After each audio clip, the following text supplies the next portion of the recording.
And that's what you hear people saying at the end of the Cure show. They got control. They feel courage and certainty and power, and you know, that's what the calm, clear, serene place is.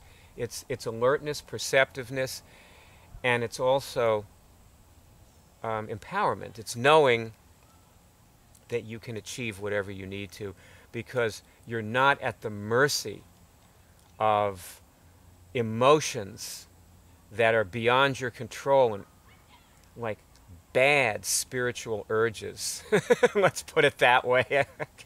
I mean, I can't exactly tell you what they are, but you may know what I'm talking about. It's just possible that you go, oh yeah, that's a bad spiritual urge, you know, that whatever it was, you know. I mean, we're talking about love here, okay, really. You know, your natural state is loving. You ever hear anybody say love cures heart disease? I have. You know, tons of people say that. It doesn't. You know, you have to take out the codes in your DNA. That's what cures heart disease. The way you know you remove those codes is when you see, when you remove something that's an actual cause of heart disease, you're going to know it because you will feel the most profound sense of peace. You know, like you hear people on the Cure show, and if you're doing this already, like you've experienced the calm, clear place, and you know that sometimes when you go to the calm, clear place, it's nice, and then sometimes it's just profound. It's thud, you know. It's the calm, clear thud. It's like, okay, I'm here, you know, and there's no stress. Nothing is. And you know, the funny thing is, you can still be sick as a dog and be in that calm, clear place.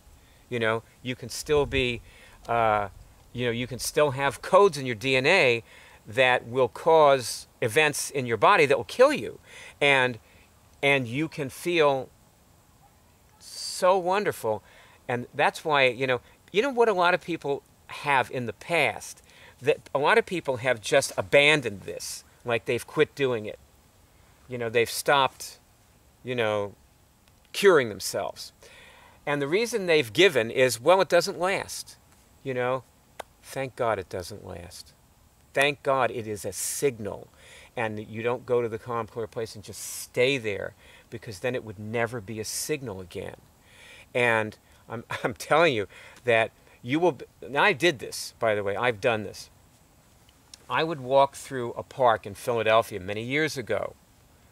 When I was first doing this, I was just taking out everything that was harming me. I spent years doing that. I loved it. I just felt so good. And I would be in this place of absolute bliss. I'm talking ecstasy here, you know. This is beyond calm and clear. And in the middle of that, I would say, okay, I better check myself and see if I can find the next thing to remove, because there was more. And it was there, you know, in the middle of the ecstatic state. I did not wait for it to go away to find the next thing to do for myself. And when you have that attitude, baby, you're going to be okay. You're never going to be sick another day in your life. You know, which confers a very large responsibility on you. You know, so here, you see this? Your main responsibility, see that tally? This is what people have to know about. They need to know that people cure things.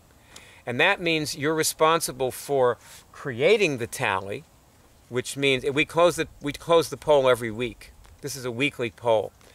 And you're responsible for being a member in good standing of the Cure Drive and reporting your cures in the poll, and reporting when you get a negative medical test in the poll, because there's a place where you can write, or actually send an email, you know. You're reporting, and also just having this on your car, wearing a shirt which I'm not, but, you know, sometimes anyway, that tells people the tally, or a jacket or something that tells people people are curing things. Like, write it in big letters, like, you know, instead of Hell's Angels, you know, you can write, you know, people cure things on the back of your jacket, the tally, you know. And don't forget the web address, because they won't know what to do otherwise. And, but you're responsible for broadcasting this, you know, and for having a signature on your email, and for telling people that they can cure things again because they didn't get it the first time, or they told you not to mention it to them again, and then you tell them again, and they tell you that I'm not going to be your friend if you tell me again, and then you tell them again, you know, and you tell them again.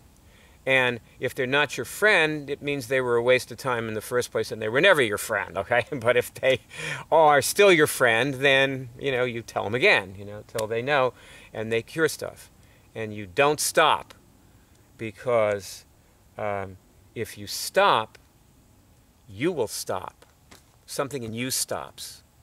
So, and of course this has to be a balance, because you don't want to waste your time in long, significant conversations with people, which is why we have bumper stickers. I never walk up to a stranger and say, hey, you can cure things. I don't do that, okay? I'm not interested in doing it. I don't want to spend my time that way, okay?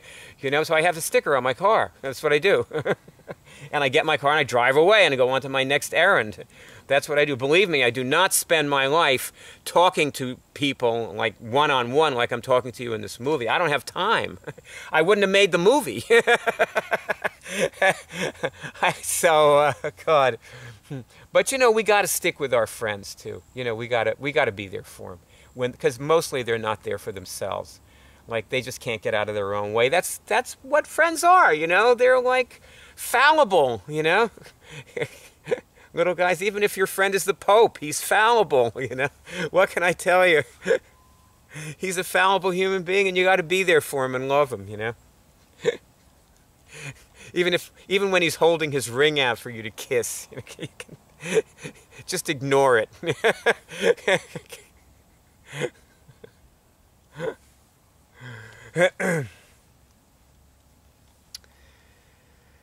Oh boy. Yeah, but it's a big responsibility curing things. And there's one other thing that you need to know before I stop this movie, which is, again, you see this bumper sticker? This is your reminder. And don't put it on your refrigerator to remind yourself, because if you sneak and you cop out and you don't give what you can, if you're holding back, you're going to hold back with yourself, and that could be lethal. You know, you could die from that. With heart disease, definitely. So you can't do that. You can't afford it.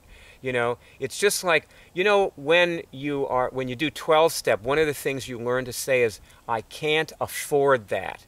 And this is something addicts hate to say, and everybody's an addict. And what you have to realize is that you can't afford it. You can't afford the holding back that you do. You can't afford to be circumspect and surreptitious, or whatever it is, surreptitious. You know, you're going to have to be out there all the time, you know? And that's how you remind yourself, and that's how you make your discoveries. You know, you actually make your discoveries when you're teaching other people how to cure things. That's how I made a lot of mine. Anyway, you know? And your discoveries are always specific to you. So when you're using the thousands of lessons in our website, remember that you're only using the ones that are specific to you. You're testing for them. You know, you use your finger testing for that. And after you've done the lesson, if you get that profound sense of calmness, you'll know it was the right lesson.